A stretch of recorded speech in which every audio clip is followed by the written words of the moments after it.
হাজিদের লাশের কাতার। হাজিদের লাশের জামাত দিন দিন বড় হয়েই যাচ্ছে। 17 জিলহজ পর্যন্ত, আজ 24শে জুন, যতদূর জানলাম যে হজযাত্রীদের মৃতের সংখ্যা টোটাল 1301 জন, 1301 জন হজযাত্রী এই পর্যন্ত মৃত্যুবরণ করেছে, যার সংখ্যা গতবারের তুলনায় অনেক বেশি।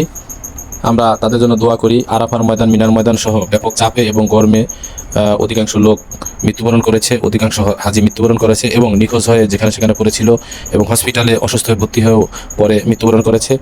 আমরা সকল মৃত হজযাত্রীদের জন্য এই বছর 2024 সালে হজে এসে যারা মৃত্যুবরণ করলো, আল্লাহ তাআলা তাদের সকলকে জান্নাতুল উচ্চ মাকাম দান করুন। আমরা সকলের জন্য দোয়া করি, আল্লাহ আমাদেরকে ক্ষমা করুন এবং ভবিষ্যতে আরও সুন্দরভাবে সুচারুরূপে হজের কার্যক্রম পরিচালনা করার তৌফিক সৌদি সরকারকে আল্লাহ দান করুন। আমিন।